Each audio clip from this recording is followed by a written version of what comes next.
So guys, we choose to use English for today's meetings. I think everybody's fine with this. Can you hear my voice very clearly? Yeah. So let's begin. So today, thanks for everyone for joining, speakers and attendees. So this is the first time of doing this kind of big event of panel discussion. So today's panel discussion will be about international postdoc speak and cross-continental perspective on academic industrial tenure. So today we invited 4 speakers, Amina, Mukhit, Didar, and Chingiz from different countries, all of the Asia Pacific. And so let me briefly, first of all, use 10 minutes to explain about us. So my name is Ramzan Isabekov. I'm clinician scientist working in Germany, in Berlin, in Charité Hospital. So I'm married, have 2 kids, and free time enjoying running and doing a lot of stuff with rocket human space flight. So previous experience, did my medical degree from Fudan University. After that, finished my residency in Beijing Institute of Functional Neurosurgery, did 1-year research fellowship in the University of Florida, and following did 1-year research fellowship in Tokyo Women's Medical Hospital. So I'm one of the initiatives to open this platform, mainly for scientists, postdocs, to have this kind of platform for networking and communication. So this is our previous, so our association is not working from last year, but actually we already tried to organize this kind of events more than 10 years, but the name with the name of different association. It was Ph.D. Association, Kazakhstan Ph.D. Association in Japan, Kazakhstan Ph.D. Association in China, Kazakhstan Ph.D. Association in US. So overall 10 years we organized different events. Here's our previous guests from Amina from Tokyo, Mansour from Cornell University, Taskan from Peking University, Alibek from Tsinghua University. So different speakers, variety of people. So every month we organize this kind of event. It's taking almost like 1 hour and 30 minutes. Every speaker shares their work, their lab, their university, their life perspective. So if you think it's very interesting for you, you can join it. Other than that, we have special guest speakers. So this is accomplished scientific professionals from academia. So last time we invited Professor Serik from Japan, already full tenured professor working in the field of neuroscience. So he shared us about navigating academic career in Japan. So I think it was very helpful for everybody to know this perspective, how you can get position within the Japanese environment. Other than that, we also invited Dr. Arhat. He in Imperial College London, he's a reader. He also did his postdoc in Harvard, and after that he decided to move to UK for this position. And he also shared his insights of academical perspective in comparison between US and UK. So this is our previous speakers. So every month we trying to invite interesting individuals with inspiring experience. And if you have someone in your mind, you can recommend to us so we can invite them and we can share the experience and talk with them. Yeah. So shortly about us. So we bring together Kazakh European Science Association. So this year we come to new level. That's not PhD, Kazakhstan PhD Association. And so we decided to start and bring together scientists, graduate students, including postdocs, and other professionals from universities, and just to make this kind of working hub within the European Union countries. And mainly united across European Union countries, we're trying to be a melting point between academia and industry to try to form this kind of perfect place, perfect friendly place to easily communicate between each other and to help in your scholarly pursuit. If you want to get to some universities, let's say in a PhD position, postdoc position, maybe with some recommendations, or professional networks, let's say within the other levels of young scientists or postdocs. So I think it's the most important part. The mission is mainly try to have this common intellectual cultural space of Kazakh scientists, not only in Europe, but in the world. A strategy to do that, we want to do different projects that help to initiate and coordinate collaborative projects that will be helpful to, let's say, Kazakhstani scientists and other scientists that are working outside of Kazakhstan. So to take it shorter, so let me introduce today's speakers. We especially invite speakers from Asia Pacific region. So Amina, Mukhit, Didar, Chingiz, and every speaker will take 10 minutes to share about their vision of the experience over the years in different countries.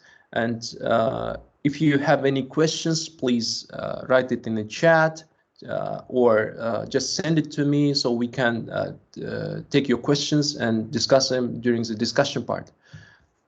Other than that, I want to show last one. So we have launched our website, official website. So Kazakh European Science Association. It's a place for connecting Kazakh minds in Europe. This is our different events that we have, panel discussions, monthly webinar series, special guest speakers, members. And here you can, if you have any interesting stories, you can share your stories here, or very interesting information about scholarship or something else, we can share it here. So it's very easy to navigate. And about us, so we founded in Berlin. Yeah, all information that I told just before. And yeah, feel free to come here, read it, what it's about, and what we're trying to do here in our community. Yeah. So thank you very much for this kind of introduction. So I will pass my, let's say, my turn to the second speaker. So I'm stop sharing. Yep. So Amina, you can share your screen. So let me, while you're doing it, I will shortly introduce you. So Amina is from Tokyo. She also have amazing experience. She did her medical degree in Shanghai, Jiaotong. Amina is Jiaotong University? Fudan University. Excuse me. Yeah, this is Fudan University. Fudan is one of the famous universities in China in a medical field. After she graduated her medical degree, she did master's studies in UK. And upon finishing it, she also have working experience within the field. And after working several years, she decided to do her PhD in Japan. So she finished her PhD, mainly working in mainly focused on cancer cells research, and now doing postdoc in Japan. So Amina, floor is yours. Okay, Rahmet. Mm-hmm. Oh, sorry. Can you see the PowerPoint? Yep. Okay.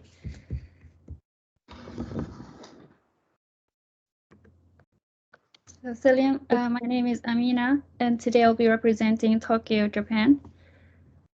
So my presentation consists of self-introduction, and I will talk about my research experience and my current work, and some information about tenure track system in Japan and my future plan.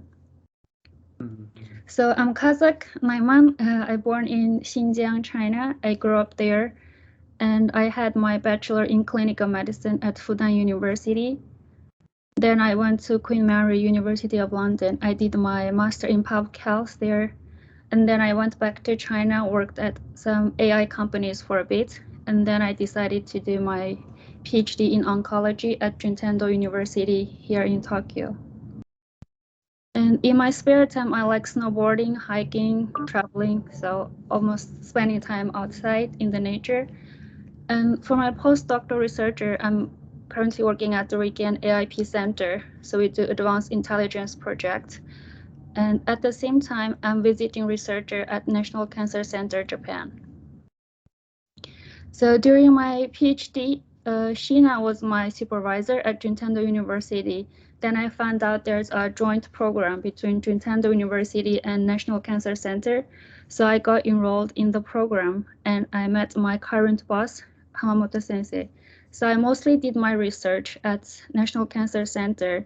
And after I graduated, Hamamoto Sensei offered me to work as a postdoctoral researcher at the RIKEN Center. And the offer was good, so I took it. And this is the main project I have done during my PhD and also in my postdoc. So basically my interest is epigenetics in cancer, in liver cancer and lung cancer, covering RNA modifications, histone modifications, and currently I'm working on alternative promoter, and I would like to share this project briefly. So this is the project so far I most put my most efforts into, and I'm most excited about this project. So we're trying to find this alternative promoter usage in cancer, as gene has many different promoters and different promoters will be activated in different conditions, and we want to know why this happens and if it will impact the tumor cells growth and other metabolisms. So we did these genes with active alternative promoters, and we found the cancer-associated promoter of this specific gene. And we also found this alternative had the predictive value to predict overall survival in cancer patients. And we have done this mechanism studying about their epigenetic features, about DNA methylation and histone modification. And so far, this project is almost done. I'm doing the wet experiments, and hopefully I can publish in the near future. This is another small project I'm doing, enhancer RNAs using some R packages. So in my research, I do a lot of bioinformatic analysis. And next, I want to talk about the Turner track system in Japan. Amina, I'm so sorry. Yeah, just a quick remark. So previous slides, it was like there's confidential information that was working on. So don't share it. It's just for internal using. So I think everybody knows about that. So don't share on Instagram, on Twitter, or something else. Yeah, thank you. Okay. And next, I want to talk about the tenure track system in Japan. I guess it's pretty much the same everywhere else. So they have 3 steps. First is international recruitment and screening for applicants who got their PhD degree obtained within 10 years. And then the selected applicants will be appointed as tenure track faculty members, and there will be interim evaluation at 3rd year and the final year of tenure review. And then you're safe in your tenure position starting from associate professor. And there's a really good website in Japan called the RIKEN portal. This is a special website for all researchers or research staff. And it's not only from the university or institutions, but also from some companies if they're looking for the researchers. This is a really good source. You can look for positions. You can set keywords as Turner track or just as like project manager or anything you're interested with your research background. And different universities might have a slightly different Turner track system. As Kyoto, they have their Hakubi project, and you have to first apply under the Ministry of Education to this leader program. And Hokkaido University may have their own Hokkaido type tenure track system. So basically in Japan, they have this overall system, but different universities might slightly change their requirements or their recruit process and so on. So I highly recommend if you're interested in certain universities, go to check their website, and maybe they have more information tailored for the specific positions. And my future plan personally, I'm now actually looking for postdoc positions in the States. So I think everyone knows this website. So reporter, so looking for the professors who's specialized in epigenetics in cancer, and I'm checking their funding, how much money they got, and how long the project will last. I actually sent some emails and I got to interview, and I got one offer already, but I'm looking for other options. Because I'm going to this AACR annual meeting this year, and I think it's a really good platform to meet professors or other lab members to have direct interaction and check the vibes if you really like the professor or the environment. So hopefully I can meet some professor there and maybe have a talk. And if anyone's going to the conference, please hit me up. I have this poster session on April 8th. So I'd like to meet in person if anyone's joining this conference. And another plan is I was planning to take Japanese medical license exam as I have medical background and medical degree. And the first requirement is to pass Japanese language test N1, which already got it because of my Chinese language helped me a lot. And the first step is to take medical license pre-exam, which is the most difficult exam comparing to the other exams in Japan.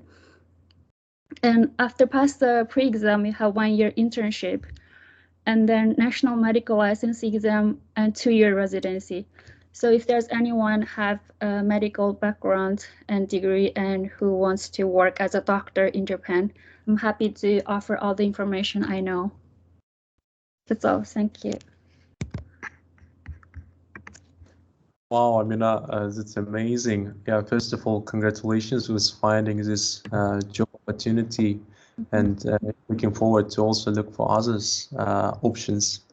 And yeah, this was very interesting. So guys, if you have any questions, just take your questions. We will discuss them after all presenters presented. So next one we have Mukhit.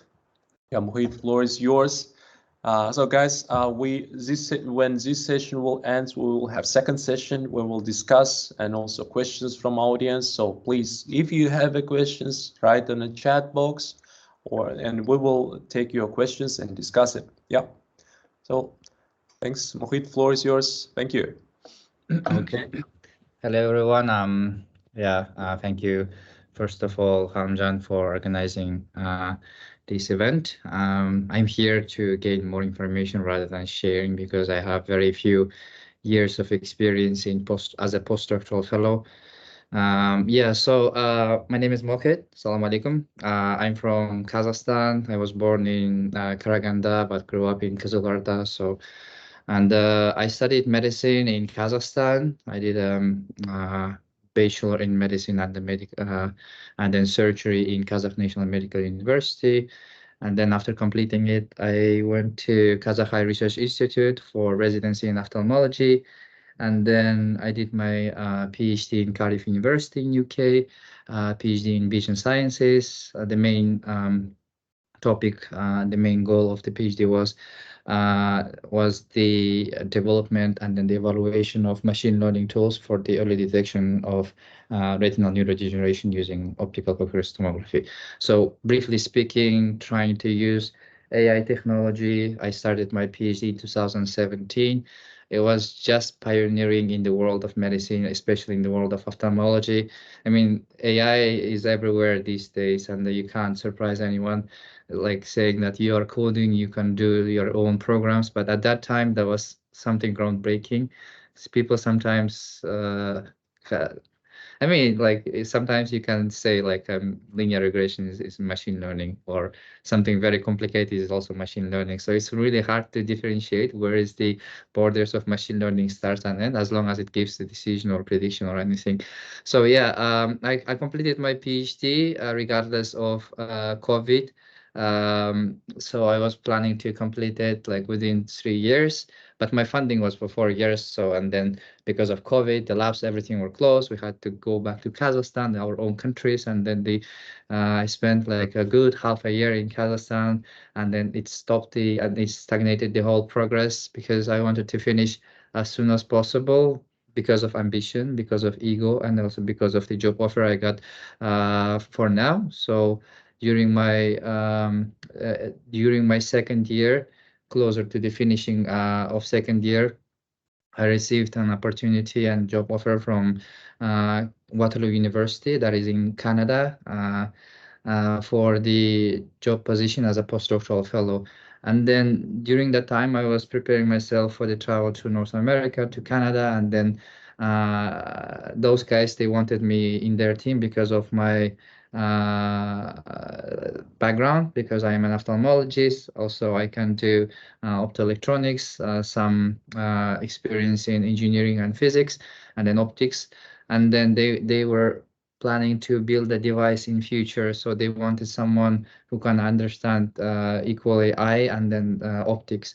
And then I was invited there, and then I said, like, if you want me there, you have to wait for like maybe 1 year. So I will try to finish my PhD within these 3 years. And then it didn't happen, but then they said, we still want you here, but during this time we received funding from Hong Kong government, and we were offered to open a lab there. If you want to go to Hong Kong, we'll be happy to support you. You'll have a good opportunity in your early career to run your own lab, to run your own research, to make everything by yourself, like experimental protocols, SOP, or all of this kind of bureaucracy stuff. You'll be able to supervise your PhD students, as well as you'll have your own assistants and associates. I was like, I mean, that sounds very interesting. To be fair, for me, geography doesn't matter as long as the project itself is exciting. So I try to make a more project-driven choice, because during that time I started receiving other offers for postdoctoral fellowship. Then I realized, okay, there are so many offers in postdoctoral fellowship market, so you don't have to even worry about that. So because of this initial agreement with Canadian PIs, I decided to work with them, and then I was really amazed by their idea of using quantum technologies in ophthalmology. This is something like groundbreaking for my brain, and then I decided, okay, if this is a thing, then I have to learn quantum physics. So yeah, so I became a senior research fellow like months ago. So I have only 2 years of postdoctoral fellowship experience. This SRF, or Senior Research Fellowship, is equivalent of the research RIP here in Hong Kong. So the tenure position starts here from research assistant professorship. But because of the center policy, the Center for Eye and Vision Research Policy, we cannot establish this position, but we can have their equivalent as a SRF. I'm not trying to justify, like, come on guys, I have professorship in my title, but I'm just saying that it is a huge achievement for me. Especially you can add it to your CV, you'll have more liability, also some upgrade in your salary, and then now you can do even more. So I was granted for 2 more vacancy. So if someone is searching for a job, please email me or text me, so we can discuss. We need electrical engineer, we need a industrial designer, and then maybe someone who has also experience in optics, because we are building the device here. So I'm in my lab today. So this is what I'm building now, and then that is the bigger setup. So yeah, this is like a whole mess that we're trying to build. I don't know whether you can see or not. Yeah, so apart from that, I have educational, not education. I also try to be a teacher, share the knowledge that I gained. So, I mean, on your left-hand side, you can see my picture with these 5 different directions. So I'm trying to balance all these directions. One of the biggest direction I'm working now is entrepreneurship and research. I was having also experience teaching in universities, medical college. Also, I have a clinical background, eye surgeon, was focusing mostly in cataract and glaucoma surgeries, and then also leadership, and then the social responsibility. These are the also other things that I'm trying to keep it balanced. So yeah, I'm also a visiting researcher in Canada for Institute of Quantum Computing and the University of Waterloo. I also work with some startup companies. This is something completely new experience. So yeah, these are the 3 weakest directions I'm trying. I'm not getting too much of a time. This is clinical as a medical. So I had abdominal and thoracic surgery experience, and then ophthalmic surgeries. As I said before, in terms of education, I was started my teaching when I was doing my internship in Kazakh National Medical University. So in medical college, so I started from medical college teaching nurses how to do the how to as like a scrub nurse or something, like, you know, dysmorphia, all of these kind of things. And then I also teach, I was also was teaching assistant in my own university during my residency at that time. It was also a good experience because my university was having international students. Please let me know about time so I can stop anytime whenever you say. Yeah, I was teaching international students. That was also another good experience. I was very proud, like, oh, just yesterday I studied here, now I start teaching. That was really like a groundbreaking also moment, one of the like biggest moment. I don't know, yes. And then I went to PhD, and also teaching during your PhD is also one of the optional things. So in UK, you don't have to teach, but if you want to, you know, get more experience and also earn some money, but they have limits, maximum 6 hours per week. So I was teaching multiple modules. I think the most I was teaching mostly anatomy of head and neck, ophthalmology, and then optics. Yeah, I am still a teacher in Kazakh Eye Research Institute. That is the KERI is the abbreviation for that. I think I have worked with them like in my last 9 years, so I still keep working in this institution, the biggest ophthalmological institution in whole Kazakhstan. I'm also associate fellow of Higher Education Association, which guarantees me that I can teach in any Commonwealth countries and the EU countries too. So this is one of the like fancy stuff that you can do during your education in UK. In terms of leadership, I founded International Association of Medical Students. Sorry for all of these abbreviations. I should have given like and then I also founded the biggest student organization in Kazakhstan, Kazakhstan Medical Students Association, which is part of the International Federation of Medical Students Association. This is like a huge organization covering more than 100 countries in the world. So they are bringing medical students and the medical youth, as you say, like young doctors, as like a big federation. Yeah, now I'm in a lab manager of quantum optics lab.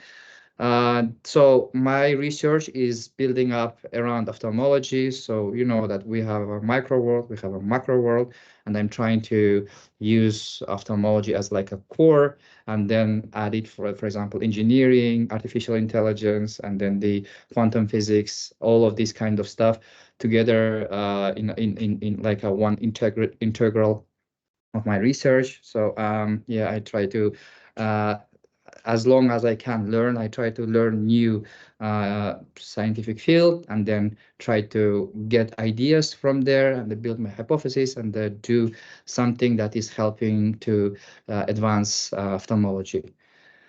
So yeah, I also founded a few of these startup companies, Structured Light, the Hong Kong company, I also Hong Kong company.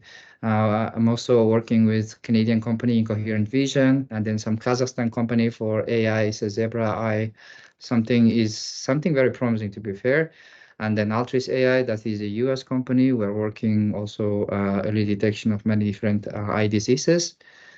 Yeah, I was I think people were publishing about me in Kazakhstan media, like I think the biggest Forbes, Kazakhstan TV, and the RIKEN Kazakhstan. You can find them there. I was also visible in the world media, like UK, US, Hong Kong, even Poland, India, Spain, and then many more. So, I mean, thank Google, that can help. Yeah, well, I mean, people say like, do you Google yourself? I mean, everyone Google themselves, I guess. I don't know.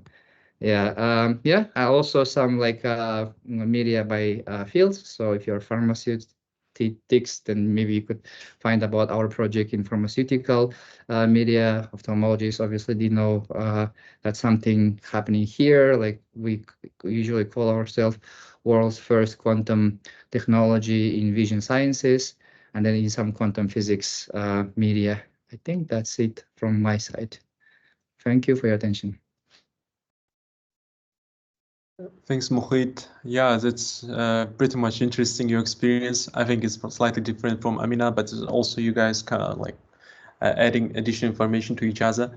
Yeah, well, definitely, it's interesting, especially your experience with startups, and also have clinical background, as Amina also have.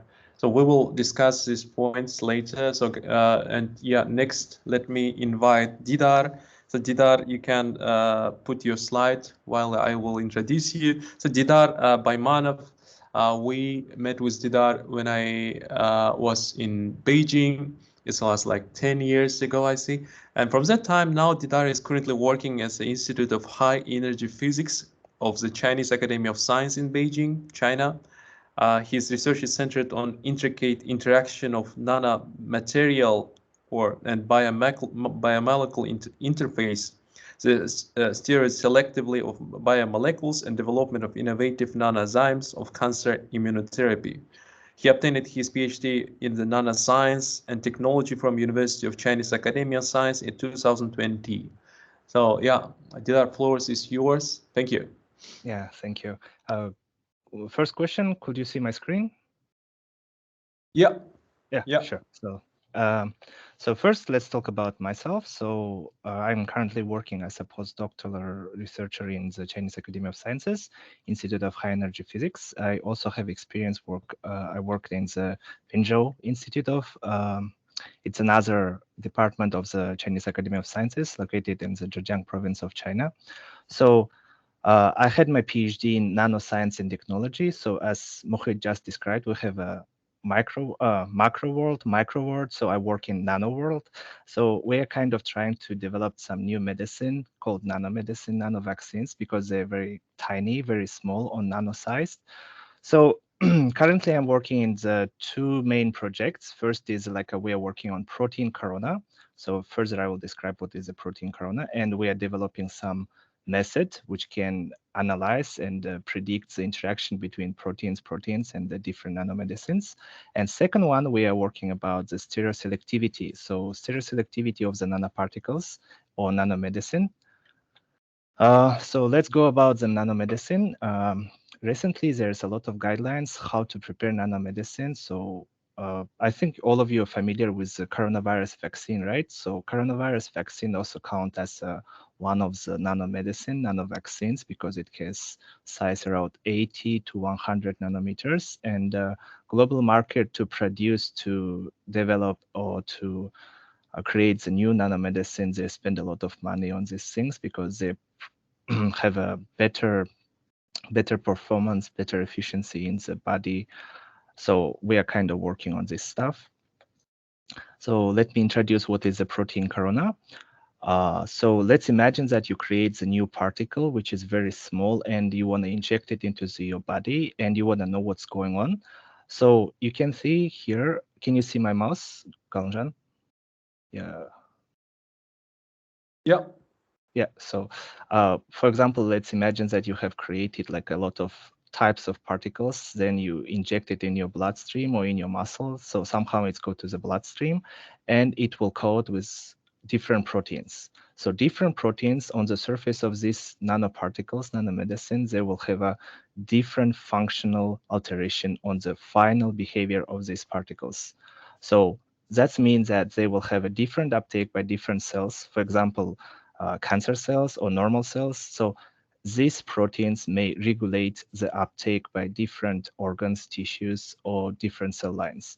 So what's going on in our research is that we are trying to develop the method, which is very simple. We call it fishing method. So it's very similar to this picture, which I found in the internet. So we have a particle which we put on the sensor and we load it into the fluid. So fluid can be anything, including the plasma, serum, or like a split. So it can be anything, and you can fish out the proteins of the interest. So you can find out what proteins can bind to the particles, which protein can bind to the protein, which protein can bind to another protein. So you give us some kind of dynamics of this process, which finally responds to this cellular uptake, which finally responds to this accumulation in the tissues.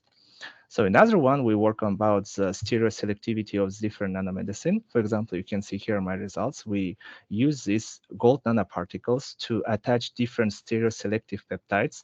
And we can see here like we call it L and D peptides. So you can see here for L peptides, it's enters the liver, but it do not go to the deep. But D peptides go to the deep enters the liver very deeply. So you can see the distribution of the same particles just with different rotation on the 3D dimension, very different. So this is another of research topics I'm doing currently. So now I want to introduce the facility. It's called Synchrotron Radiation Facility. A lot of countries, for example, UK has a diamond synchrotron radiation facility. Japan has their own synchrotron radiation facility, and I know that China has 3 or 4 synchrotron radiation facilities. So what is the synchrotron radiation facilities? So they have beam light, so they use that light to do a lot of experiments. So for example, this is kind of crosstalk between physics and biology when we are using these techniques to do like from atomic level to the molecular level and finally address in the cellular level. So we are trying to find out how these different atoms, different molecules on the particles, on different nanoparticles, or how different nanoparticles can impact these different cells. So these techniques are actually very powerful. So if you're working in physics or you are working in biology, you also may consider these techniques for your experiments because they are kind of government supported. So if you apply and you win the foundation for this, you can do these experiments for free and they help you to prepare them, at least explain how you can do that experiments. So let's talk about the career development. Here I prepare some kind of illustration. It's very simple. So let's imagine that you are a PhD student and you are choosing like what to do next. So I think it's very funny. You have actually 2 choices. Like one is keep going doing research and you can go to the industry. So industry, there's also 2 options. You can keep going doing research in the industry, like for business giants, or you can open your own company and like you have a lot of like struggles, like in my opinion, so you can do a lot of things. So another choice is you go to academy and you can do postdoc. After postdoc, you can follow this like a scheme. Just now, Amina mentioned about the tenure track. Yeah, also heard about this tenure track, but the timing for tenure track in China is about 3 years. And if I remember correctly, you need to apply for higher position directly or apply for associate position directly after the 3 years. They will not let you to postpone this tenure track position. And compared to the assistant, I think they have some disadvantages compared to the normal work position. So yesterday I was trying to figure out what you should focus. Like if you go to academy, any of these position, you can go to the industry. But if you go to industry, maybe it's hard to come back to the academy and keep going doing the research. For example, if you spend here 5 years, I'm not sure if it's so easy to come back to the doing like a professor position. I don't know if it's even possible. So for example, in about the salary stuff in the China, if I hear it right, the postdoctoral fellowship position supports a higher salary compared to the permanent position. But permanent position in the full professor staff, they will be again increased. So your salary will be high, low, and go back high again. So main people after PhD, they just directly go to the companies. So because they have a higher position, like a very simple work, and they never care about like they no need to worry what will happen tomorrow. So if you want to go to the academy, what you need to have, just now, Mukhit said like it's big or great ego. I think it's a very good description what you need to do. At least you need to know what you want to do. And if you have these goals, I think you can reach like a very high level in the future. So about the research fundings, yep. So about the research fundings, I prepared like a small small scheme how it may work. Like if you get the research funding or your professor gets the research funding, how you can describe these topics for research. But I think it's very simple and very common for all of us. So let's talk about the fundings in China. So if you're a student or you want to study in China, there's a lot of scholarships. So let's talk about the one which I'm very familiar with. A lot of students from Kazakhstan, they come to study the master or PhD using this program. So this program is associative of the One Belt and Road, I think.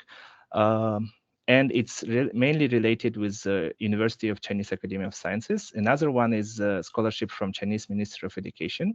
So the deadline of these scholarships usually is the end of the March. So if you want to apply for studying, you need to be rushed because it's already February. Another one is choosing the where to work or where to study in China. So you have a choice like a south or north. When you choose these directions, you need to be very crucial, I think, because the south very different from north, same as like a west from east. So you need to be very specific where you want to go to study. Another one is about the university levels.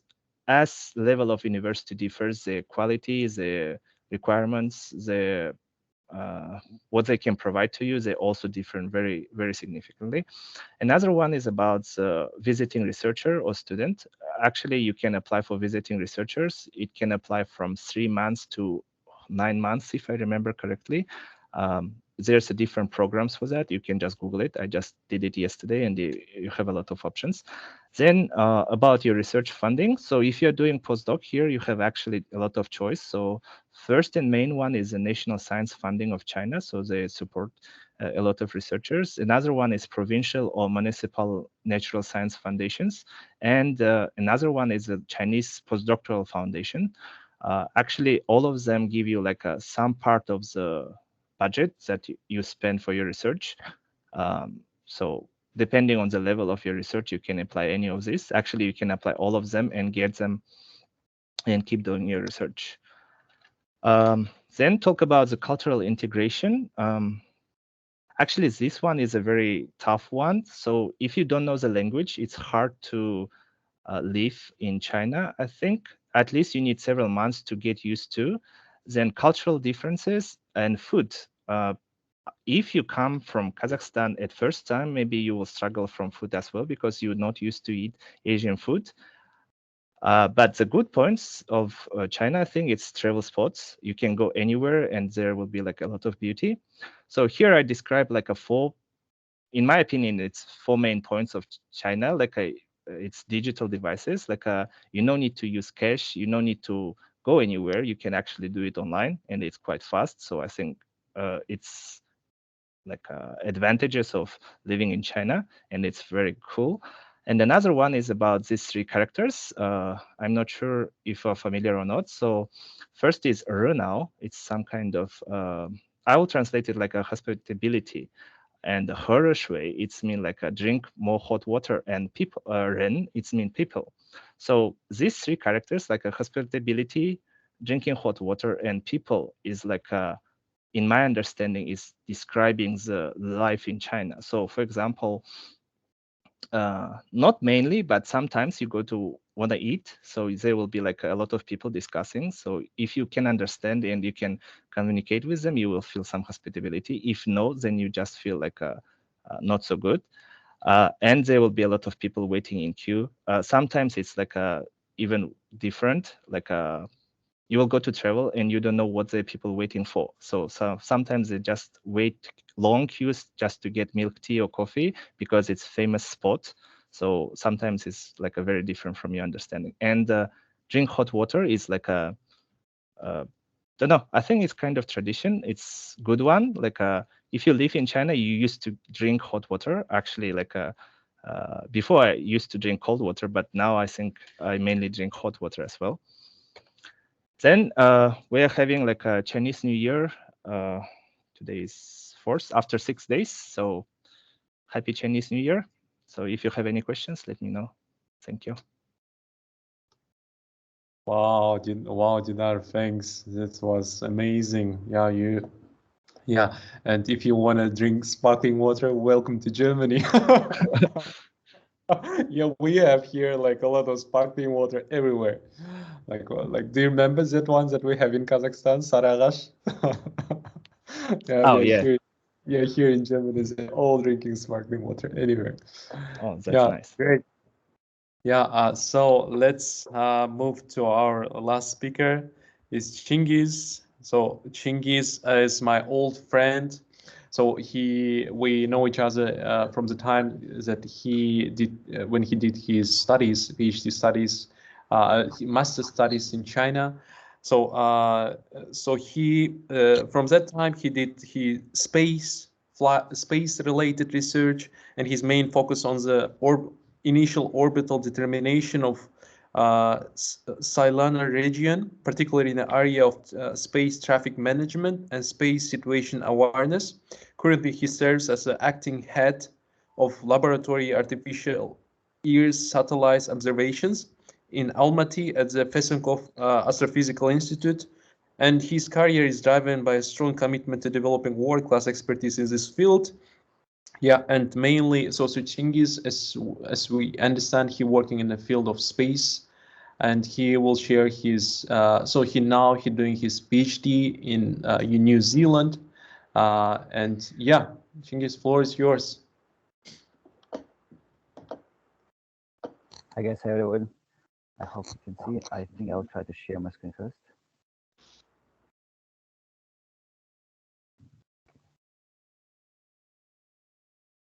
Can I share it? Yeah, you can try. Entire screen. Yeah. Hello. So, can you see my screen? All good? Yeah, cool. So, yeah, I'll try to share. Hi everyone. I'll try to explain briefly what I'm doing and what kind of journey I had to until now. So unfortunately, I cannot see all of you, but I'll try to. So, so just a little bit briefly about me. Like I studied this, like the outline of the today's presentation kind of thing. This on the right is the picture of the University of Auckland. It's like main obelisk because of the connection with Maori people, the indigenous people of New Zealand. And yeah, so just let me begin with this one. Yeah, so I'm graduated from Turkish Lyceum from Taldykurgan in a long time ago, and got myself into the aerospace engineering in Beijing University. And I did my 1 year of like Chinese language training program. Then I attended the bachelor's program like in Chinese for aerospace engineering. Then did my master as well as like as Jan mentioned. Yeah, we've been friends for a long time, so it's kind of nice to see him again, even online. And after that, I went back after graduating my master's. I went back to Kazakhstan in 2016 and got myself into the like astronomy more kind of research, because what I did during my bachelor's and master's, it was during bachelor's I did the ballistic missile trajectory design, but that was kind of military stuff, and I didn't want myself to get involved with military and like all those kind of security stuff. So during the master's I transferred to some more like mathematical modeling of the space debris problem. That was at the time was really like a hot topic. Even right now, it's like one of the topics that everybody in the world is trying to mitigate and to tackle that issue, because like the problem about the space debris, because they move in really high velocities, and the damage would be like catastrophic even for the smallest, like for example, a tiny speck of like 1 centimeter or 1 millimeter just paint flake can inflict a significant damage to a satellite or even defunct it, and then it could lead to like an avalanche of the effects. For example, one object hitting another, and then the whole cascade event generates like a debris cloud that just swoops around the orbit and takes all the existing satellites and work satellites, and at some point we can be without our like one of the sources of like intelligence and the communication of the satellites. So this is the hot topic I was doing during the master degree. And when I went back to Kazakhstan, I started as an engineer at the Department of Artificial Earth Satellites Observations at Fesenkov Astrophysical Institute in Almaty. So anybody who is interested in astrophysics or astronomy, or even the the telescope design, you can just come by our institute. It's located in Almaty, so we can talk. And one of the researchers there can talk to you if you are interested in you're kind of good with math, especially the mathematics. We can teach you how to do the rest of the stuff. And so I went back there and started as an engineer, and then slightly progressed to the like head of the laboratory. And I mean, like, frankly speaking, it was not so many people are doing this kind of stuff in Kazakhstan, and I was just kind of promoted like naturally. I don't know how happened. And so I went during that time was really successful for me, as I can recall. I went to like multiple conferences and workshops around the world, because during my time in China, I just spent all my time in Beijing. So I know Beijing is my like 5 fingers, but outside Beijing, I'd never been anywhere. So that was kind of one of the curious thing about me. And then after some time, because if you want to bind yourself with research in the aerospace, because you must understand at first that that's security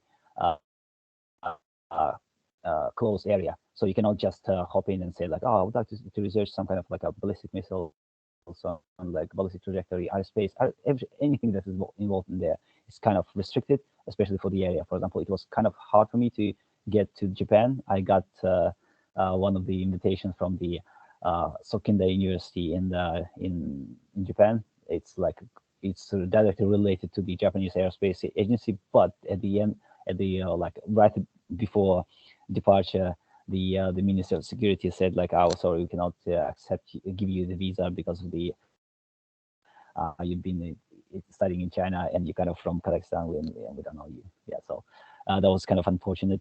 But this kind of sets of drawbacks didn't like put me down much. I mean, I tried to develop myself as a better researcher, try to do better stuff overall, and got involved in several projects with an aerospace company in Kazakhstan. And right now, as we're speaking, we have because of those contributions we made, we got really good connections, like established collaborations with multiple countries and companies, including Airbus and some countries, some universities in Poland, Slovakia, and in Japan as well, because we have a long-term collaborations with them. As I'm speaking right now from the New Zealand, one of the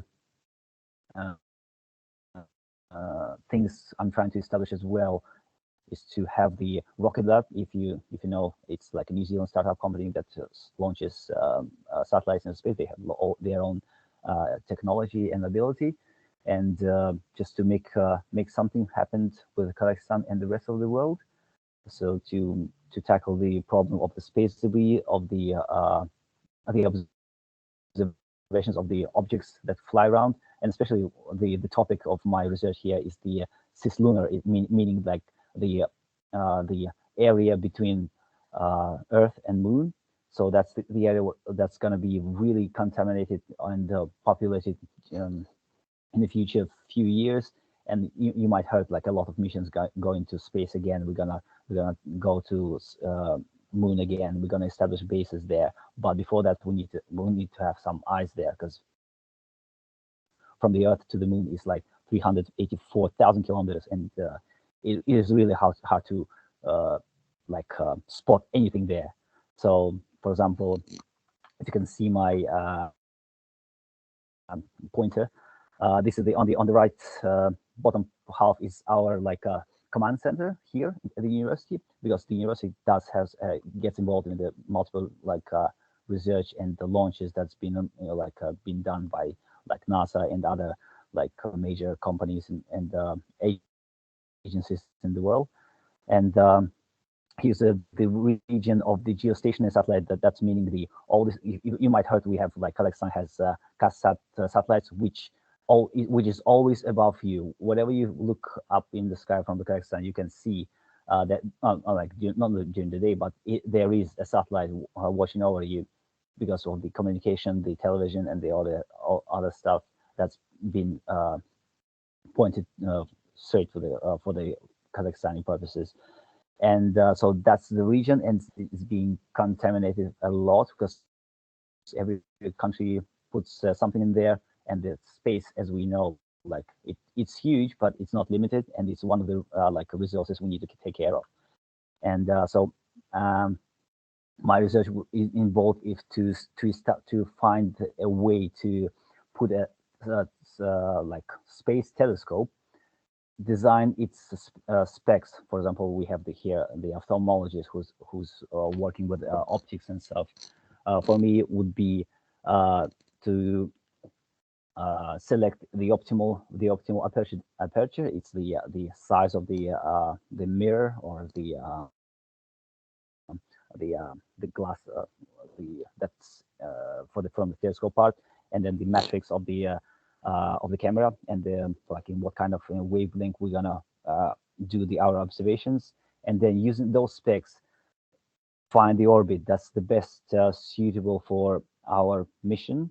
And mission could be like various, like missions could be like many sorts of missions. For example, you want to observe a satellite, like traffic management, or you want to observe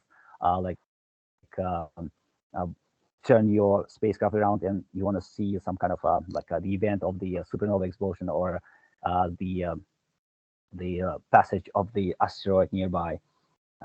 That's the one of the it's more like of optimization problem, but it involves your knowledge of astrodynamics, mathematics, computer science. So you have to have all those kind of tools to tackle this kind of problem. And so just explaining these pictures, is there the track of the geostationary satellite called KASAT-1, the one who is infamously been lost, because now it's just wandering around the geostationary region, which meaning is around the equator. So it's just wandering there, every 3 or 4 months, it comes back to the region where we are, for example, meaning the Almaty, the longitude of Almaty. And here on the right-hand side, there we have so the blue one is the orbit of the moon, and the middle is the Earth. So it's one of the demonstrations I want to show you, that, for example, if I choose one orbit and I choose another orbit for the observer and the target, can I observe it? Because I have the weights, the objective function that depends on the distance to the object, where the sun is, because the object must be lit by the sun rays, so I can see the reflection from the satellite and be able to detect it, and how what kind of the irradiation do I get on my instrument, my sensor on the spacecraft. And the problem is everything is moving around in space, so everything's circling around, everything is moving, distances are ginormous, and you have to find a solution, because everything that's been sent there is very expensive, and you also have to be accountable for the cost.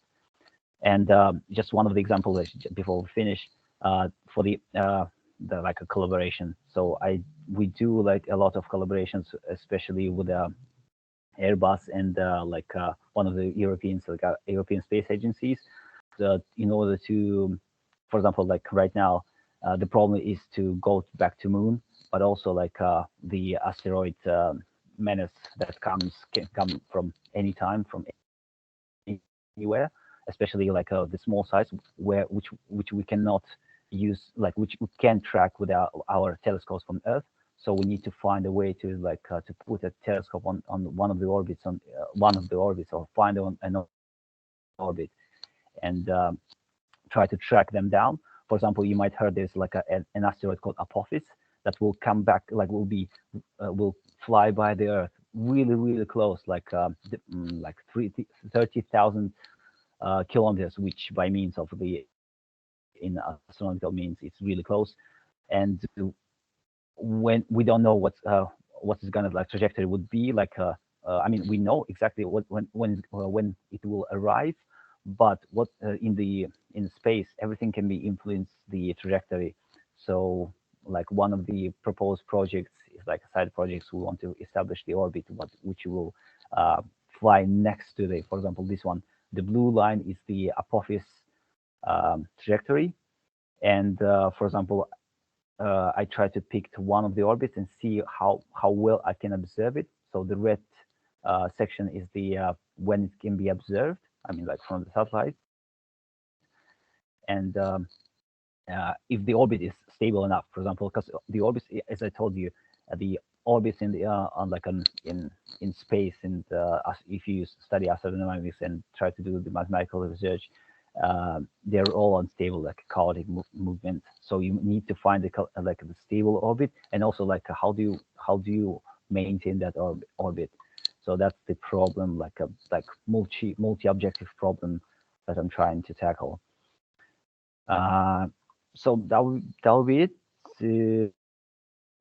I don't know what else can I share. Like in terms of like education, and if you want to go to the pathway of engineering, especially aerospace engineering, I would recommend, if you're in Kazakhstan, you try to, if you're interested in astrophysics, astrodynamics, you can just stop by the Physical Astrophysical Institute.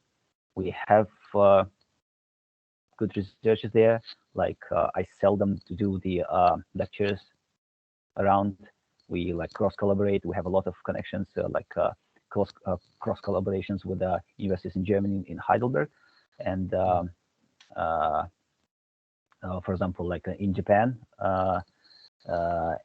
Now maybe like in New Zealand as well, because one of the my colleagues who's just graduated her bachelor's, I would like her to come here and do her master's or PhD right away, because in the engineering you don't have to go through the master's sometimes,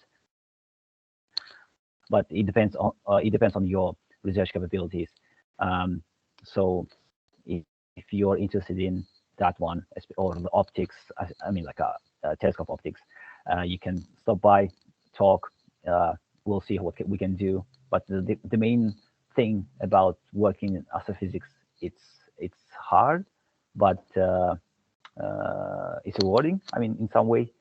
But also like you must be interested in, like I cannot guarantee you a lot of money in this field, but I mean, if you're interested in, I mean, you can navigate yourself around. Yeah, so that'll be it. Thank you. Thank you very much, Chingiz, for your presentation, overly explaining your work. So final question: are you planning to go to Rocket Lab? Yeah. Or your problem again? So again, like the reason why I came here, so is our society, like our community of astrodynamics and aerospace engineers, is really narrow. So everybody knows everybody, and I followed the professor who's doing the research I was interested in, and that's how I ended up here. There are pretty nice research being done in the world, but you just need to follow the professor, not the university, and the funding could be hard. You know, that's where your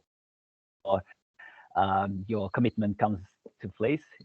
If you really want to do it, like you'll trade your soul for that. I mean, in some way. Yeah. Absolutely. So yeah, and yeah, again, coming back to your question, the problem there was like I could have worked at the Rocket Lab, but the problem is the visa. Again, the security reasons. I am not allowed to work in such kind, because the Rocket Lab is registered in US, and it's sanctioned by their laws, and by their laws, like with our passport, we cannot do much. But the good thing about New Zealand, after graduating PhD here, you get straight to the resident visa, and 2 years after you get the permanent residency, and 2 years more, it's like citizenship.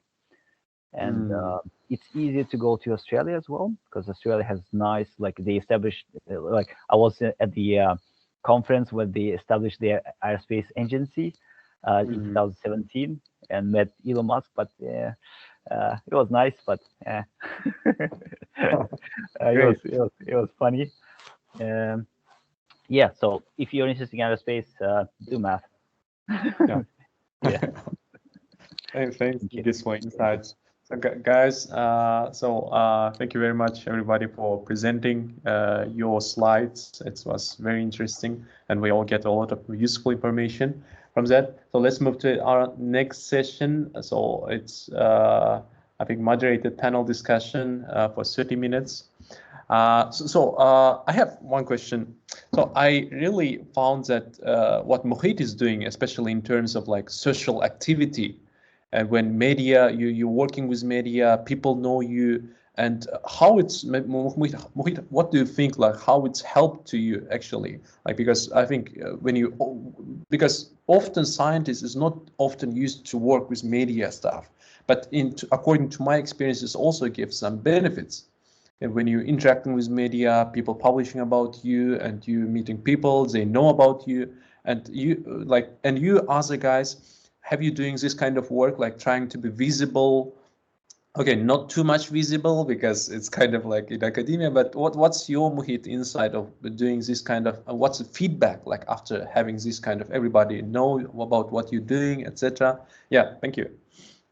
Well, honestly, I mean, personally, I'm an introverted person. I never search for an attention like intentionally. So I didn't go like and then asking every media like, please take an interview from us, or like, doing some sort of like proactive things. But I mean, all of these things, like, when you give one good interview, and then when it seems very interesting for the audience, it's like a domino game. So everyone starts like, copying from each other, or asking for private interview, or want to visit and see your invention, and then all of these things. But I would say it's like a social points, and then how you position yourself, because we are sometimes, I'm not that, I mean, you guys are more crazier researchers than I am, but most of the time we are very isolated from the society.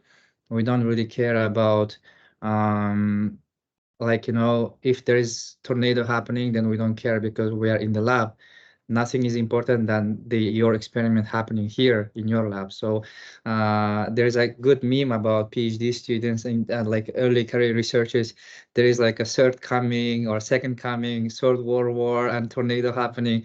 You don't care. You just will sit and work. Those PhD comics, usually they release these kind of nice memes. So, but the thing is that you want to you want to commercialize your research, if it's commercializable. If you're not working in very like fundamental research, then if you want to commercialize, then you should get your social credit, social trustworthiness. Is that the word? So if you go to the media, then when you start commercializing your device, for example, or your product or your service, you start seeing, we call it gatekeepers, people who are responsible for meeting the investor, and then the potential, for example, startup or any companies. So these gatekeepers, as well as investors, they Google about you, they search about you, they do their own investigation, and you still can use this as like a tool. For example, look, these guys who are publishing about us, we are getting hyped, so we can, for example, provide what you need. But you have to also be very careful. You don't want to be a fraud, that like, that Elizabeth Holmes with Tyrannos, like, inventing this kind of small blood, and then they got too much hype and too much money, and now they are now getting their consequences. So we want to be balanced. But this media thing is really helpful if you want to, especially work in the direction of commercialization, or in terms of like maybe some public health, or some sort of politics. That would also help. You should be, even if you don't want, you should be visible for people, so that you are not that dark horse coming one day like, oh, we never known you. But if you are like giving some little dosage of visibility time by time, they start thinking, okay, I've heard about this guy or this girl, like earlier. I remember, like, people start knowing you. And this is, I guess, one of the most important thing that you can do during your career development. I see. Yeah, thank you. Yeah, this was very helpful. Other questions, guys, or what do you think about this thing? of being visibility or trying to do some stuff to be known by each other?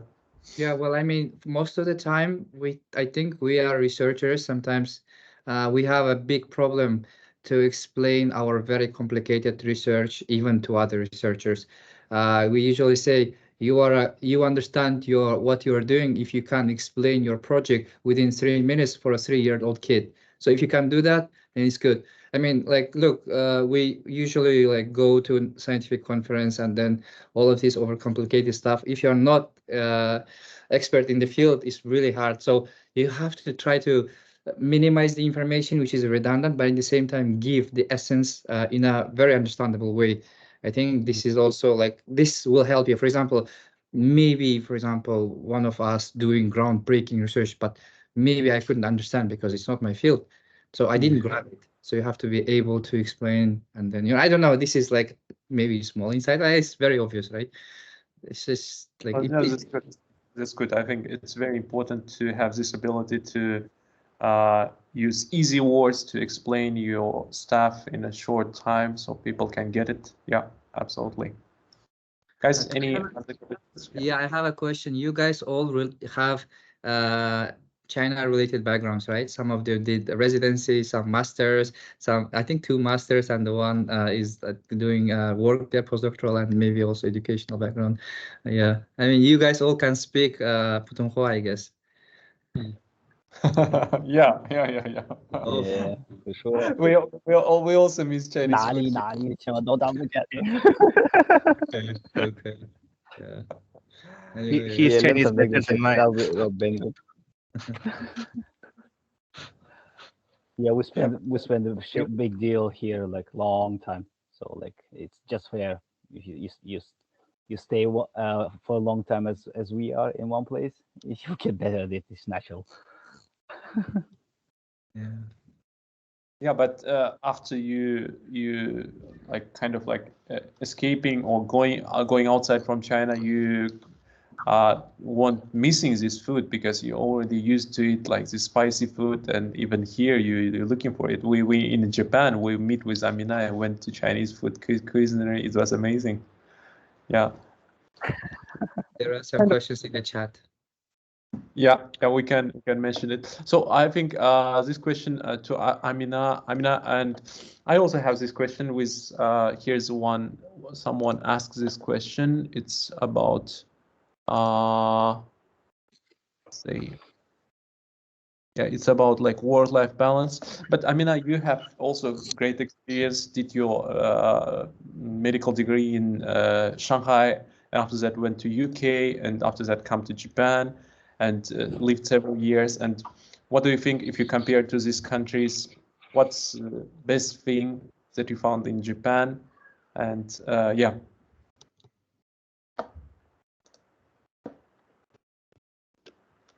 Amina, your voice is you can unmute. Yes. Yeah. So I think Japan is the worst place to do work-life balance because they're like super workaholic. And I think a lot of Japanese guys, they spend most of the time at work. They're not willing to go back home. They just take all the time at the office. My professor, same case, he can work till 11, 12 p.m. at night just to avoid spending time with the family. So I think in Japan, this culture is like very isolated, and guys mainly just working hard and their wife gonna stay at home with the kids. But I think in China, it's better, well balanced, I guess, because when I spent my time in China, I made a lot of friends. I had like a lot of events with Chinese people. They can be very like friendly, and you can easy just to catch up with them. And in London, I think it's also a good place because it's very international. There are different like people from different backgrounds. They are more open-minded, so you can choose what kind of lifestyle you want. But in Japan, the mainstream is just like workaholic all the time. So I think it's very difficult to really do the work-life balance here unless you have your work environment is maybe a bit different. In my example, like I just play my Gaijin card. It's like foreigner card, so you don't follow the rules. You just say, oh, I'm foreigner, I don't have to do this. This is the only one way to escape from the society in Japan. Yeah, because as far as I understand, like if you're not looking for as a foreigner, but like Asian, and they kind of like trying to say to you that you need also follow these rules, and you need to understand without they saying that. But Yeah. if you say directly, I'm a foreigner and I don't know, as they say, okay, you can just skip You it. can just play your foreigner card whenever you don't want to follow the rules, because they have concept in Japanese, kuki or yumu. It's like you have to read the air. This is their basic culture concept. So you have to understand the situation without words, and you have to behave as expected. Yeah, it can be very depressing sometimes. Yeah, I absolutely agree with you. Like this, that you said, like this work and this kind of things that you always, every day try to have this kind of skill of reading between the lines. Yeah. If somebody didn't say, you need to get it. If you don't get it, you will be outsider. Yeah. They don't explain, but you have to know it by yourself. So there's a work balance, I say. Yeah. And how about like, if we're speaking about Japan, how about like other foreigners that working in a, let's say, in a foreign university as academician or other place? Like, do you see any trends or any people that are foreigner and working in university doing research, or let's say one typical Japanese university or one international university? What do you think about this one? Recently, you mean in Japan? So yeah, in Japan. The university I went was quite international. They want to hire more international researchers, and they have training program for international doctors. So they try to establish this more open-minded and international environment compared to other universities. I guess if it's like a really traditional place, it can be more challenging. Yeah.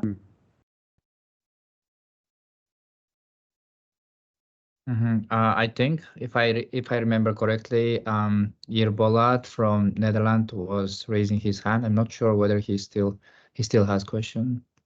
Yeah, let me check it.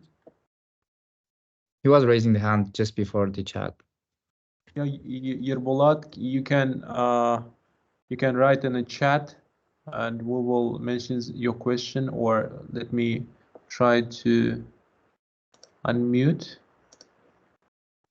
Yerbolat, can you say something? Your question out loud? Yeah. Maybe I've already answered because there was also a question from chat. I don't know. Yeah.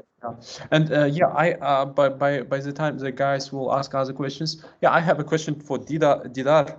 So like Didar, have you seen other foreigners that working at your university or other universities as a, let's say, tenure position, in a tenure position? Like, how is this trend in China is going? Like, because to accepting foreigners and working university as a staff, is it like upgoing trend? Or because in my experience, when I've been in China, like residency program for foreign students, it was not established yet. Yeah, so they don't have any system. But I think now they already have the established system for foreigner that he can pursue this work as a scientist within the China. Yeah, what's your insight? Let me think. I think I don't know any foreigner who work as like at that tenure position. I know a lot of Chinese who work in this tenure position, but all of them are come back from abroad. They make the PhD in US or Europe, then they're back and they get this tenure position. But I don't think it's so simple to get the tenure position if you are Chinese who work in China. Same for us, if you are a foreigner who studied in China, then you're going to work here and you get your postdoc also here. It's like a, for them, you are Chinese. So there will be no difference how they hire the Chinese people or how they hire you, but there will be difference in the case that you are not Chinese. Like they like complexity because you have foreigner passport and they cannot follow the regulations like as they follow for local people. So this is a complex a bit, but it's still possible, I think. Yeah. because like I heard it's applicable. Different universities has different rules, but it's still possible to apply. But I'm not sure how it's going on. For example, if you want to apply for associate position directly or for full professor position directly, it's much simple, like compared to those tenure tracks. And if I remember correctly, those like a permanent position are not permanent. They like also have contracts for some like a period of time. They're not like hire you for 20 years or 10 years. I think it's also kind of 3, 6, 9 or something like that. You need to prove your work capability every 3 years, that you need to like pass some steps. Then you can apply for higher position. For tenure track position, if I remember correctly, so for example, let's start from assistant professor tenure track position. Then you have 3 years to get the associate professor position in the same university. So they have some requirements to get that associate professor position, but it's kind of like a competing, like a exam stuff. Like if you have a higher publications, you have higher achievements, that you get it faster. Same for associate one. I see. I'm trying to like completely answer your question, so I'm not sure I can. Yeah, so hopefully you will be first foreigner that will get position, hopefully. Yeah. Yeah, thank you. Yeah, so I have another question, so including Yerbola's question. So you guys, like most of you worked in Asian, like let's say Chinese community, not New Zealand, but also, and I know like in Japan, as Amina said, there's some cultural things, yeah, Asian things, let's say. Also in China, in Beijing, and maybe Hong Kong, more international, but there's also like Asian. So what was your most struggling thing during your work, like as a postdoc, maybe at the beginning? I know most of you, like Didar and Amina, like did PhDs there and already adapted to all these things, but what was, if you remember, can you list like 1 or 2 most struggling points working with your supervisor or more working with your lab?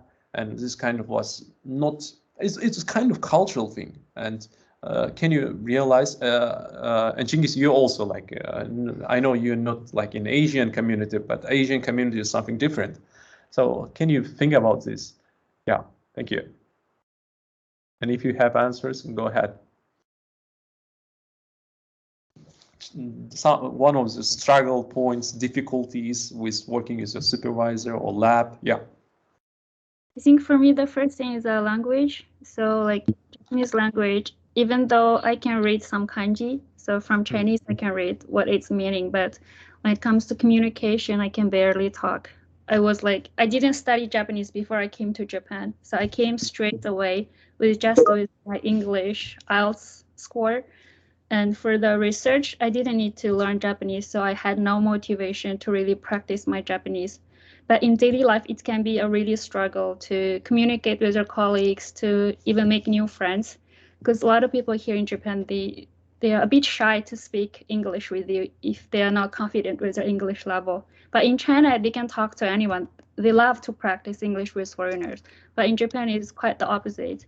So if you don't know the Japanese, it can be very difficult to really mingle with people around you or even to attend any events in your daily experience too. And the second thing is also because of the language barrier, I felt really lonely in the beginning. So it's like difficult to make friends, or like till now, I don't really have Japanese friends. Basically, I'm like really easygoing and easy. I can easily make friends in China. I had a lot of friends there. In UK too, still communicate. But in Japan, till now, I don't have like really close friends. It's very difficult. Yeah, I think this second problem is like not a lot of foreigners have this kind of problem, like cannot find a real good friend or interact with them, or yeah. Thanks for sharing. Other ideas, guys, about your experience, personal experience? So let me also answer. I think it's also kind of language in the beginning. Like first you really struggle because like after you come from Kazakhstan, you know, your English is okay, you can understand somehow, but when the people with a different accent from you hear before and it's English, you do not understand at all. So specifically like a half year, maybe I could not understand any of the words they're speaking. Like I can understand main part, but I cannot catch up what they want from me. So like I waste like a half year on understanding. Then after you get used to, or the English is good, like for example, my supervisor could speak very good English. So I never struggle with my work actually, but when it's go to the communication with different students or with different people in the field, yeah, it's kind of struggle. This is from research side, from the living side, yeah, because like we are Asians and we're not so different from the local people here. They will speak with you in Chinese because they think you are Chinese. For me, it's like a real case. So for me, actually, it was a boost to learn Chinese as fast as I can because they just speak directly. They do not think that you're a foreigner. And if you ask in English, they will not answer in your English because they think you are Chinese, just pretending that you're a foreigner. It's my case. So actually, I used to learn Chinese in 4 months or 5 months because you can hear like it's very simple. They know what you want. They can answer you in very simple way. So it's very fast to communicate in that way. But that way do not let you to have a friends. Yeah, I'm agree with that. So when you are foreigner in the outside country abroad, it's hard to have a local friends. But after you get like a very good level of the language or at least listening skills, yeah, it's very simple because like they will have some joke, you understand, you smile, they get it, and you are friends. So that's a very simple one, I think. Yeah, if I can add, then I mean, when I moved from UK to Hong Kong, it wasn't like a big of a transition because of the British influence for Hong Kong for many years, and then like it's even when people drive, the driving side is different. Like in UK, people usually try to be very good at English. They have lots of like mannerism, English mannerism, British mannerism here in Hong Kong, but also. But the biggest scare that I was having, like initially, like after UK, like you perfected your, I mean, not perfect, like upgraded your English, like speaking abilities, and then they're using some sort of like a, Welsh accent, and then when you came, okay la, thank you la, like this, it changes, and then okay, bye bye, well, like everywhere, like this is one of the thing, and the second thing that I mean, I'm okay with language. People in Hong Kong, it's very diverse. Even local people, they speak English very good. There is no problem with that. But the problem that I mean, kind of having like kind of sometimes slightly offended was like very few proportion of people here, they know about Kazakhstan. And then whenever I say, hi, Mukhit, I'm from Kazakhstan, it's really hard for them to memorize my name. Especially surnames, like 13 letters. Even for Kazakh people, it's hard to read all the way down. And then they don't know about Kazakhstan. And then first, like after I came, like first few months, when my senior colleagues were introducing me to other guests or other professors, they were telling like, "Oh, Mukhit from the United Kingdom." I was like, I'm actually not from UK. I'm from Kazakhstan. I was like, because I came from UK after PhD, and they keep like introducing me like I'm from UK. I was like, no, I'm from Kazakhstan. I mean, yeah, it was really hard to like I mean, it's still hard. Like sometimes people they don't know about Kazakhstan. Here in Hong Kong, people say if we cannot do shopping in your country, then we don't know about your country. So yeah, I guess this is one of the reasons. Funny. Chingiz, do you have any questions or answer to this question? Yeah, any insights? Your struggling point. I can just add some of my insights. Well, from New Zealand and Australia, I think it's the most easy, as you might heard, is laid back country. You can make friends easy. Whatever you go, everybody's friendly. It was a bit kind of like a culture shock for me as well when I came back, because I spend my times mostly in Asia, and then this is the kind of first time, like apart from the France, first time I've been in the Western country, and everybody's kind of friendly. Everybody's just like, when you walk on the street, they just say, hi, how you doing? Like random people. And it was shocking, and it's kind of, whoa, okay, hi. And everybody's friendly, everybody's giving you away, like in shops, streets. And for example, good thing would be anybody going to a new country trying to find a hobby. Like this is a great way to have a friends, especially with local ones, because I got some, my hobby, and when I go here anywhere in the gym, I can find new friends, and they are easy. And yeah, so that's one of my tips for those who's going abroad and kind of struggling with making new friends. Yeah, and because of like time zone in New Zealand is almost very late. So Chingiz, do you have any questions that we discussed, like presenter said? If you have any specific question, you can ask. Yeah. No, I mean, like, thank you very much for inviting me here, and thank you for greeting all of you. I mean, it's such a nice way to know that there are so many researchers from Kazakhstan, and like that's what gives us a strength. That I mean, like, if someone did it, we can do it too. So others can do it, and this is one of the great examples we can give and we can have. That's my perspective. Thank you. Yeah, thank you, Chingiz.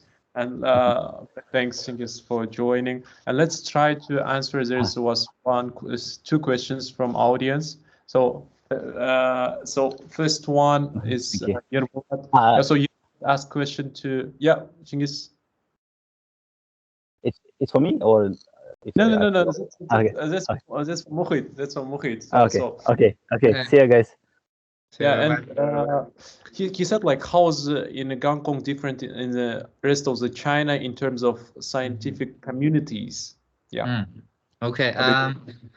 To be fair, I don't really know about mainland China, but Hong Kong, as I can say from these 2 years of experience, it is very open. So to be fair, when I was choosing my next job, country really doesn't really matter as long as the idea is very interesting. But for me, like, one of the small requirements for the country is to be able to shake a hand with other countries, this like handshakable country, because the world is changing. Sometimes some countries are more isolated than others, and if you want to work there, you have to know that maybe, it doesn't really matter. We are researchers, we are doctors, we don't care about politics. But the thing is that you might be very isolated in terms of collaboration and everything. But Hong Kong has a good collaboration and an open policy with almost everyone. I couldn't say that. Scientific community here are very diverse. I published a paper with New Zealand and Australia quite recently. I go to Canada in a regular basis. We have collaborators from US. Lots of EU professors are visiting us almost every day, and then we work with them. So of course, lots of partnership with mainland China universities. So I would say scientific community is very open here. It's like for me, Hong Kong is like a gateway for like maybe even sometimes mainland, because in general, this is like an economically developed special administrative region, and then they have many different high-level universities like Hong Kong University, Polytechnic University, Chinese University in Hong Kong. So they are all high-ranking university. Yeah, I would say, good place to do your research, and then they pay lots of attention in commercialization. So they don't really like the idea of doing science for the sake of science. So if you have something to be commercialized, it should be commercialized. They have lots of supporting mechanisms through government or through private investors. Yeah, so answer is like, thanks Mehmet, thanks Mukhit. So to your board, yeah, it's definitely different from mainland China. How's scientific community in Hong Kong? The second question is from Aygerim. She asked like about selecting a PhD program, what to prioritize, university, professors, or country. And according to you guys' personal experience, what was best? What do you think about this choosing PhD program, your university, professor? Any regrets? Yeah.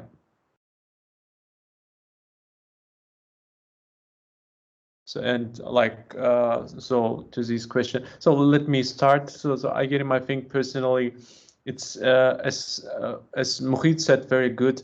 It's important to, is it really interesting project or not? I think this is one of the key points, because according to Mukhit's presentation, it's really great place for your personal growing. Because I saw the Mukhit's work, and he's also one of the leading members in a lab that's pushing this lab's direction and pushing this, let's say, this field, this borders of this field. But it's also important on personally, like what's your what exactly you want to get. For example, if you get PhD from one country, it's also a possibility maybe in the future working or get residence permit in this country or get job in this country.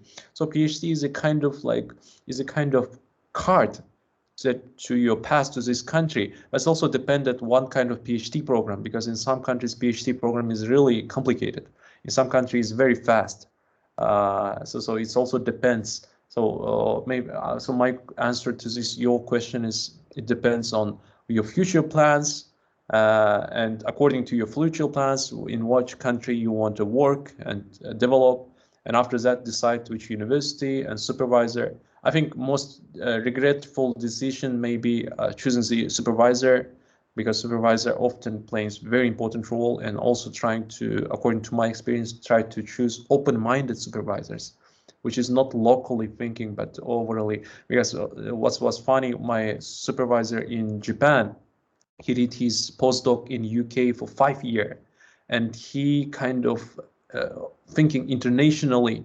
But if you think about local Japanese scientists, they are pretty like closed-minded, and sometimes it's hard for work with them, because they don't understand like common things that we have in the world. So I was often asking him like how Japan has these Nobel Prizes.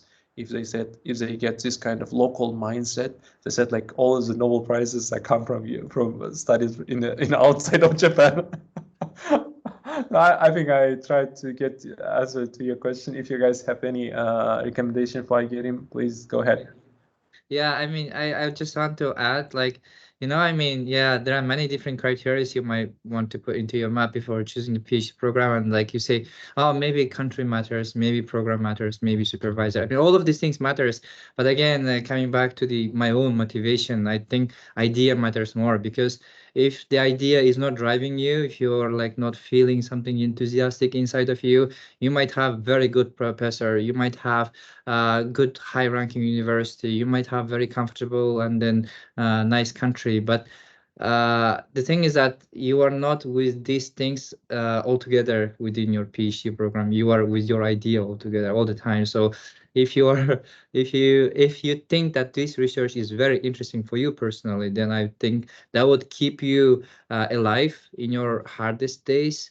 And then in terms of like supervisors, I would say it's rarely when you have one supervisor, usually at least 2 or 3. So if you have a choice, then I would say it's better to have one first supervisor as like a high-ranking key opinion leader in this field, because the reputation plays a lot of work, especially when you finish PhD. You might get job positions because of your supervisor. And the second should be like a home-based open door policy, very nice young person who can talk to you as friend on a daily basis. If you have these two guys balanced, then you should be fine. You can rely on the reputation of our first PhD supervisor, and then like cope everyday situation struggling with your second supervisor. So for example, they might help you how to do the experiments in terms of training, in terms of publication, reviewing, all of these kind of things can be done by your second supervisor. You have to be in a good daily relationship with your second supervisor, and then maybe once a month with your first supervisor. This is what I understood from my own experience. In terms of university, well, I mean, high ranking is better, but try to think that is the faculty, is the specialty is high ranking in university. For example, I could go, for example, School of Optometry and Vision Sciences is one of the first place in whole UK and one of the leading in EU, and also very famous in the world. So instead of like, for example, choosing the university name, you can go to the ranking of your specialty, and that also matters, because when you go there, when I went there to that school, I was seeing like very famous researchers, professors in the field.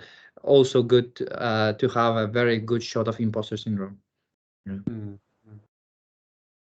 Yep. Thank you. Yeah, other than that, Amina, Didar, do you guys have any questions to other speakers or like overall question to know insights? Yeah, thank you. I think I have one more addition, like about the studying PhD. So actually two. So first, in my experience, I have like changed my how to say this, my expertise within the different fields. Like mine is like mainly chemistries, and I moved to the biomedicals. Then it's like a tough in this case. So I think it's, if you stuck to the chemistries, then it's better to just stay there. It will be much easier and much faster. Second one is about the, while you're going to do PhD, I think you need to consider that you will have a lot of depression and stress. So I think the main point, considering the PhD as a choice, you need to be capable of like passing these difficulties. If you think you cannot, I think it's better, like, I think it's been better do not start, because I see a lot of people during my PhD, they really struggle. They will never show that, but they really struggle, and I can see it's difficult. So if you're self-motivated, yeah, keep going. If you're easy, like don't know, we like here, like last year they have a like test. It's called something like MBTI or something like that. Did you guys have passed that? It's like 4 letters to describe your person, so you can check it. So if it starts with E, I think it will be very tough for you, because E are very like emotional, if I understand correctly. So like Yeah. so I think it's because those people like who are struggling now doing PhD, all of them told me that like a very emotional people. So yeah, the test is 16 personalities. Yeah, so I think it's like a good point of this as well. So yeah, absolutely. Couldn't agree more. Having always keep in mind having fun of doing science, like not only just This, I think this is very important. If you're not this kind of person, it's very hard. Yeah, I agree with you there. Yeah.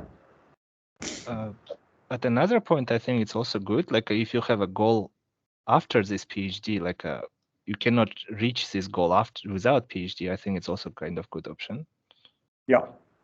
So yeah. I'm totally agree with Mukhit. Ambitious is coming first. If you don't have ambitions, then it's very difficult. And here's, guys, another question for Mukhit and Amina. As I said, like how to get to research after the medical university, how to get in a research field after the medical university. Who want to pick up this question? Okay, so in my experience, I did a bachelor in clinical medicine, so I had 0 experience in basic research. So I started from the scratch, starting from culturing the cells, like checking the media, like very basic stuff. I did my first year in PhD. So luckily I had my colleague, an Indian girl. She basically teach me the basic stuff in a few months. So after that, I just start practice, and soon you will get to know how to do it. You check the protocols, you check other papers, what techniques they use, and you really have some problem. There are always technicians in the lab. You can ask for help, or you can first watch them how to do it, then you learn by yourself. So I think it can be really difficult in the beginning, because if you don't have any experience, it can be really like intimidating. You just freaked out, you're gonna make some mistake, then you destroy the cell lines. It can be a huge mistake, or you worry about the cost and everything. So in the beginning, it's better to have more supportive environment, that the professor knows you don't have experience and you need time to learn. So I think you have to first make it clear that you don't have experience, but you're willing to learn, and you show them you're ready to learn. Then they give you a few months, maybe like in different situations can be different. But I think first you have to be really honest. If you don't know, just tell them you don't know, and tell them you're happy to learn, you will learn. And then I think from that you can just slowly build your career. Yeah, great point. Yeah, you just have to be honest, honestly. Like, don't afraid to ask stupid questions. the stupid question is the question that you didn't ask. So just keep asking and then tell them honestly, like, I don't know how to, for example, do this experiment or how to do this statistical test. They will help you. But coming back to question, for example, it is very different, the PhD program in many different countries. For example, I think in Kazakhstan, they have like a 6 months of like some sort of training. They will go through the biomedical statistics. They will go through the medical research design and everything. I'm not sure about US. I think they also have some sort of like years for the training you, like, you know, helping you how to do the research, everything like designing, publication and everything. But in UK, most of the universities, but again, it's university based, but most of the universities, they think that you already know all of these things. From the first day, they put me, like, they showed me this is lab. So, and then that's it. They showed me where I have my office, where they showed me where I can go to toilet, and that's it. And since day one, I was like, I went to my supervisor and he said like, okay, start drafting your experimental protocol, standard operating procedure, and let's see you in a week. I was like, what these words mean, like, you know, so I didn't know. So I was trying to kind of like, you know, try not to show that I don't know, that I'm not incapable of all of these things. Like, you know, you don't want to like admit it immediately. So if you don't have any research experiences, so I would rather recommend you to do MPhil degree. That is very helpful if you do like 1 year MPhil degree before you go to the PhD degree. So MPhil is, I think, Master of Philosophy. I mean, MRes, MBS, all of these kind of masters are also helpful, but I think MPhil is more helpful than PhD. So for example, if you're a citizen of Kazakhstan, you can go through the MPhil in UK for a year through Bolashak program. And trust me, there are so many scholarships for PhD, and during your MPhil, you'll get many more insights and information and announcement.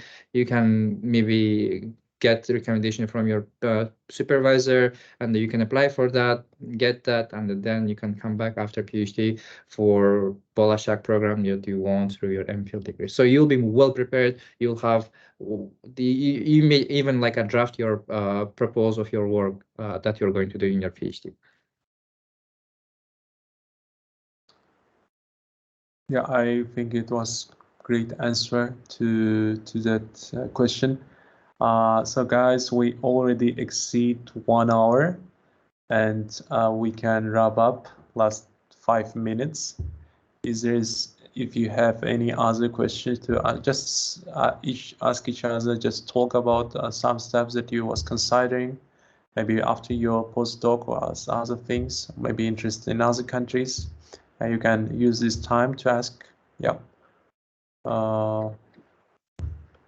Well, I don't have a question, but I have, I mean, words to say. Thank you guys for all of this very insightful information. I already took some notes. I was like, that's interesting. That's interesting. So I hope I can bother you later if there is any. I mean, I know that you're all busy and important people, but I might bother you in terms of like a professional development.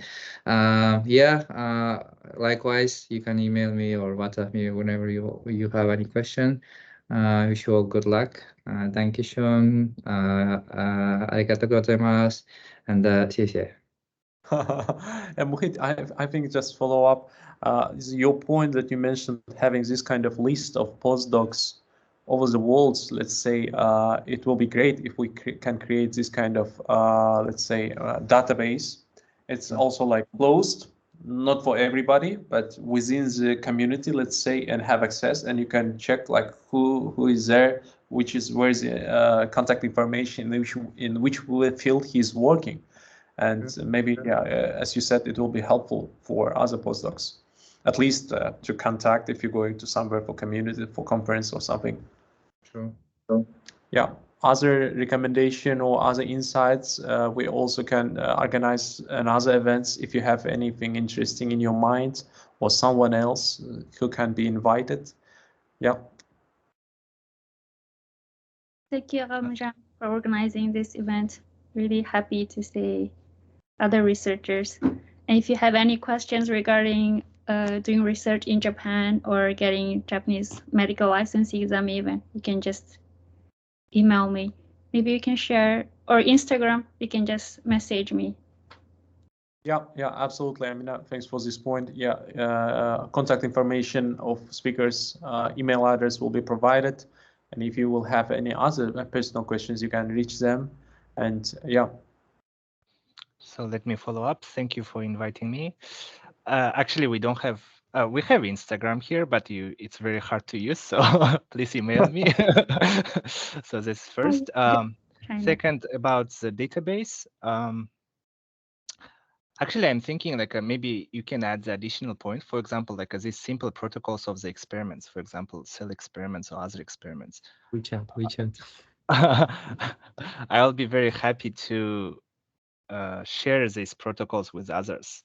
Actually, if someone teach me during this, like my first half year of my PhD, how to do these simple experiments or how to do this simple analysis, just because we all can speak Kazakh or we can all speak Russian, like it will be very fast to understand. So yeah, if you need something like this or like you need any modification of the figures, just let us know. I think all of us can help because it's not so difficult actually. So I think in the case of this, like if you're going to open the website or some database, I think you also can suggest postdocs or PhD students also upload these protocols because it will be very useful and very helpful for upcoming researchers. Thank you for this idea. Yeah, I definitely will keep in mind and try to do it in my spare time. Yeah. Other than that, I think it was very helpful. Thank you guys. At least I think this is opportunity to meet you all again. I think this is the main point, because I know you all personally, meet before, some are not, but online. So it was very helpful to at least see, faces. And yeah, wish you guys all the best with your experience and try to get good position. And yeah, hopefully if you pass Europe, Berlin, reach me. I will show Berlin. And you can be a guest in my house. Nice. Thank you. Yeah, I will in the following 3 years. Yeah, absolutely. Thank you guys for your time. And I'm sure that it was very helpful for audience. Yeah, have a good night, Asians, and have a good day, Galanjan. Yeah. Bye-bye. Talk to you later.